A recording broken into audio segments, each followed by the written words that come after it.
Agora, outra questão que me parece estar relacionada também a isso, é na segunda linha de baixo para cima, que é a aferição da atual autoconsciência política. A aferição da atual autoconsciência política. Você poderia Isso aí é o aprofundar? seguinte, nós estamos vivendo hoje, cada vez mais, dentro de um processo político.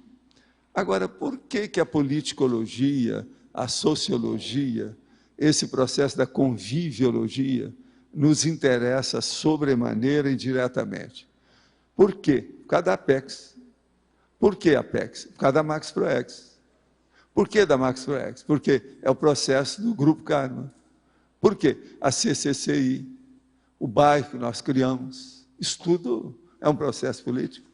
Outra coisa, o que é que as ICs, a maioria, fazem? Qual é uma das finalidades básicas? Não é a pedagogia?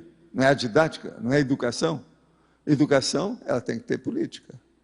Como é que você vai ensinar alguém se não for embasado, assentado dentro de um objetivo político? Todo ensinamento é político. Você está ampliando a ideia da pessoa, você está comunicando alguma coisa para ela.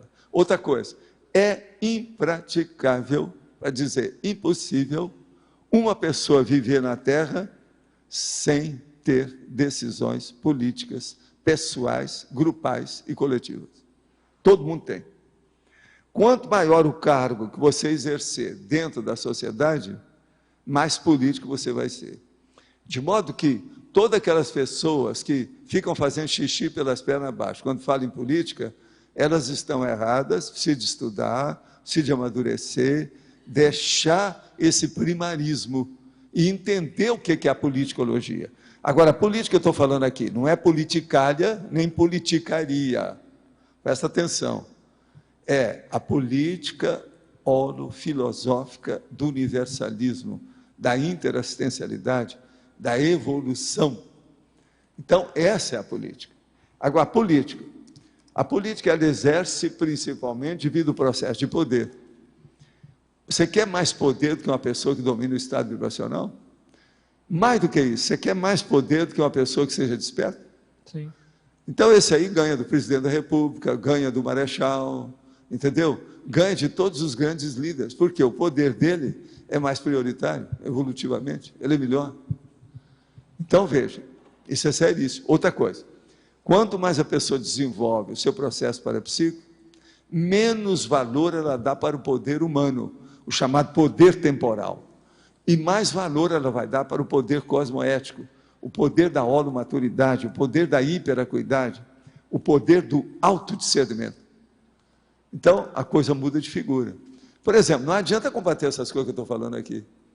Tudo isso que eu estou falando é baseado em fatos. Eu não vou perguntar se tem lógica, se tem racionalidade. Quem não ponderar isso e não admitir uma coisa dessa, deve até esquecer as tertulias, esquece da gente. Está perdendo tempo.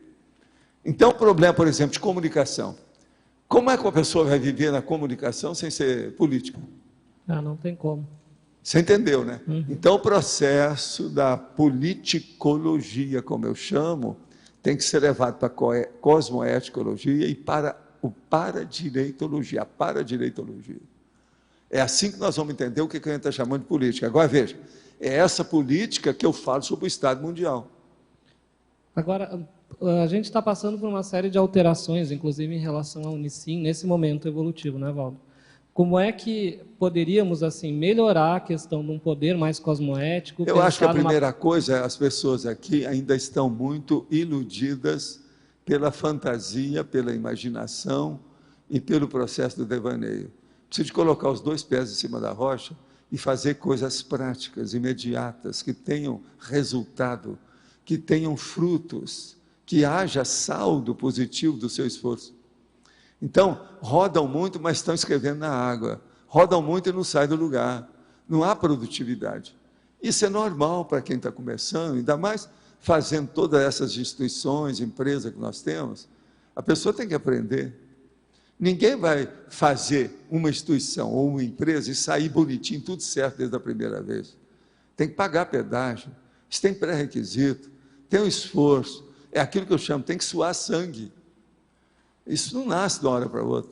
Se a vida humana fosse fácil, ainda mais quando se reúne mais de 3 pessoas, que é a multidão, todo mundo já estava virando serenão há muito tempo, não estaria aqui, eu já não estaria aqui falando isso. Eu não sei se ficou claro para você. Agora, eu de vez em quando falo aqui nessa questão de política e tem que voltar a falar. Porque muita gente não entende isso. Eles acham que a política no Brasil era tão suja que a pessoa vai falar nisso, ela se suja na hora que fala. Sim, ela suja a boca, confunde a política de limpar a boca, a hora que fala em política. Mas veja, há políticos, eu não sei o percentual, pode ser 0,00001, 2, 3 ou 125, 0,00125, mas que tem. Tem gente honesta, tem gente bem intencionada. Agora, outra coisa, principalmente os jovens, quando entra na política, ele acha que ele vai furar a boca do balão, que vai ser aquele sucesso, que vai renovar tudo, vai fazer uma reciclagem, vai ser a reforma cósmica. Depois, então, ele começa a fazer concessões, começa a se empastelar com tudo quanto é com parceria, com policiamento. Pronto, chega num ponto que ele está com o rabo preso, culpa no cartório, virou igual aos outros. De modo que política não é fácil. Por isso que a pessoa tem que pensar muito. Outra coisa, a política ideal é daquela pessoa que já nasceu com a vocação, por exemplo, de muita extroversão, que fala bem, que entende das coisas, que fala com lógica. Está entendendo? Isso é muito importante, o coloquialismo na questão. Advocacia, direito e diplomacia precisa muito da pessoa ter vocação, tendência positiva para dialogar. É a dialética, entende?